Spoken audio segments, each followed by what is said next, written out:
Welcome, ladies and gentlemen, to a special edition of the BroJaK cast. I've got one of the best humans that's ever been alive right next to me. His name is Ravi Fear Dragon Parikh. How you doing, Fear Dragon? I literally could not be more excited than right now, BroJaK. It is good to be here with you. Yeah, whatever. Legacy of the Void's dumb. In the bottom right-hand corner of the screen, we got Gaulzi, the cannon rusher. He's the best. And his opponent in the top left-hand corner of the map, it is going to be the one and only blue Zerg player, Neuro.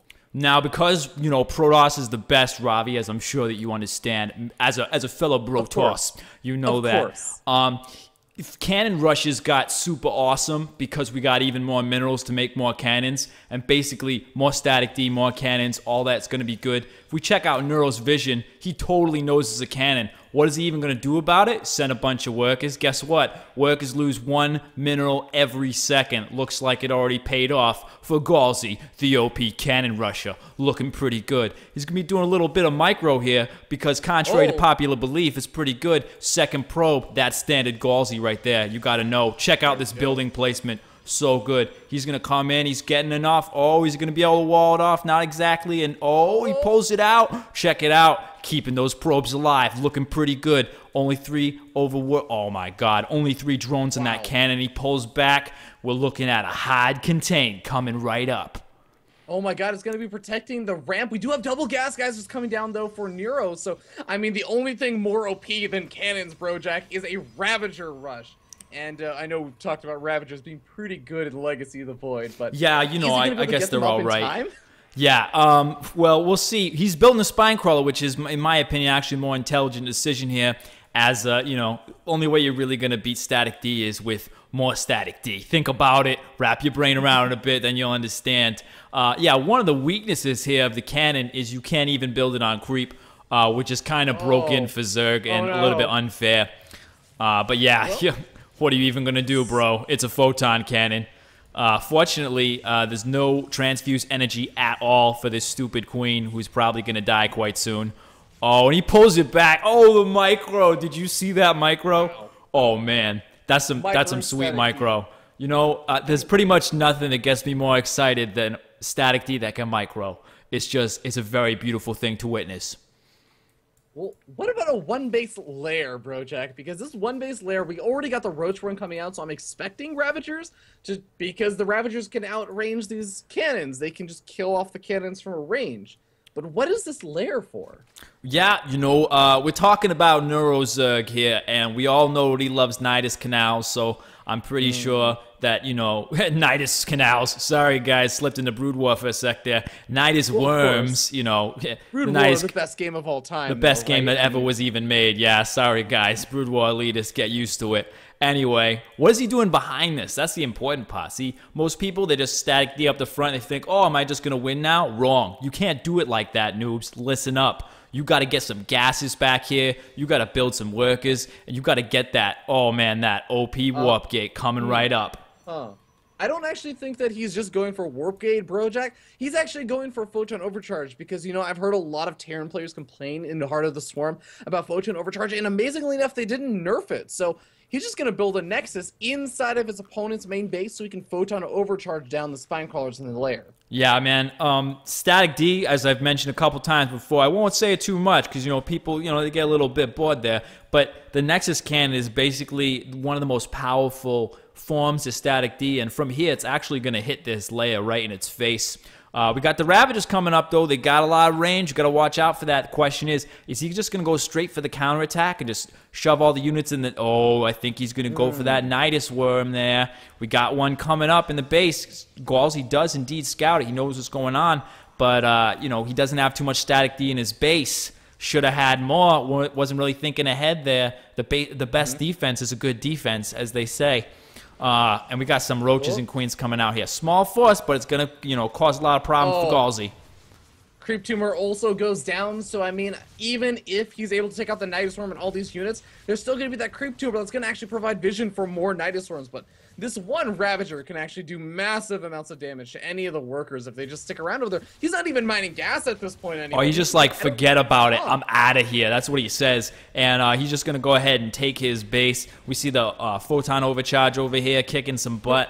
And, wow, yeah, he's just running all his workers away. This is one of the advantages of building the base in your opponent's base, is if they try to counterattack you, you just use the base that you built that you based in their base. You know, it's pretty basic logic that you can use there. Exactly, and we do end up seeing the natural expansion being taken by Gaulzi, his opponent's natural expansion, I should say. And he's also rebuilding his gateway at the base of the ramp. So, you know, I think that quite literally, as you were saying, BroJaK, just go ahead and expand to your opponent's base, because you've already defended it with 4 photon cannons and a Nexus cannon, which is actually getting this layer really, really low.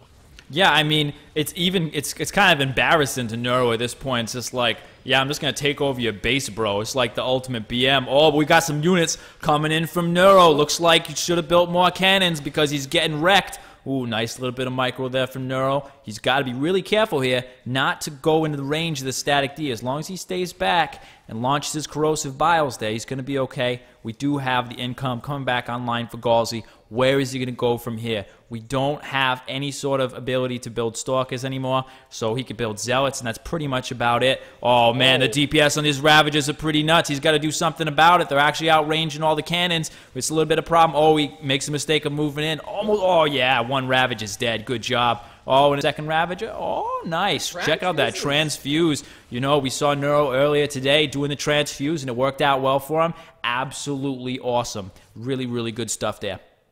Oh, but that Nexus is getting very, very low, and these corrosive biles may very be, well, enough to finish it off, and if it isn't, Ravagers deal that damage so quickly. And there goes the Photon Overcharge cannon awesome defense. Of Doom. Even though there is going to be enough energy for another Photon Overcharge at this natural expansion Nexus in about 5 seconds. Yep, 5 seconds it is, and here we are. The problem is he's built his Nexus too far away from his opponent for anything good to happen. And, oh, this is what I love. Check this out. So when you're dropping your corrosive biles there, you really got to nail it right in between, you know, the buildings, because it's splash. And you can actually deal damage to many buildings at one time by doing that there, if you're careful. Yeah, these Ravagers are doing an amazing job. And, oh, God, here's actually a big problem for Gaulzi. He's going to lose both of the warp gates in the main base of Neuro. He doesn't have gateways anymore. He's completely restarting his tech. Again.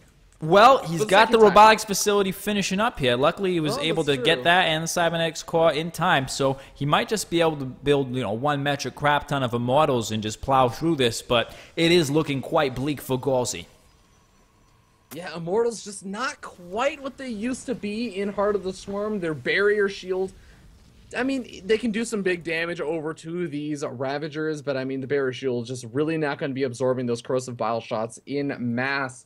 For very long. You know, it's one of the unfortunate things that's been happening with Legacy of the Void lately. They've been taking away the 1A power of the Protoss and making them have to micro and stuff, which is quite frustrating.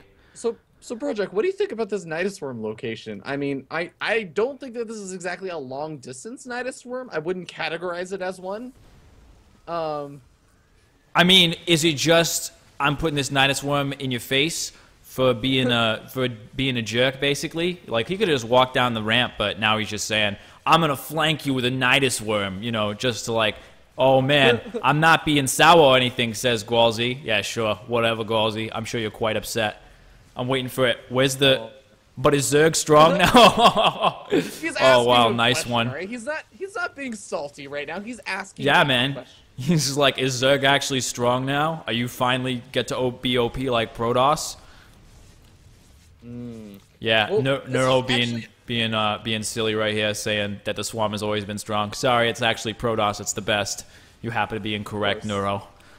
Of course. And I gotta say, though, it's really important that Neuro at that last second was able to finally break out, because you look back at his main base, he is only mining off of those 4 like mineral patches that are finally left over. So Neuro would not have been able to do a whole lot more unless he tried to... I guess he could have expanded through the Nidusworm in his opponent's main base, but even there, I mean, a lot of those resource patches were taken out or mined out. So yeah, and I think this is why the lesson to take away from this all, everyone, is that Cannon Rushes is still the best. See you laters. Yeah.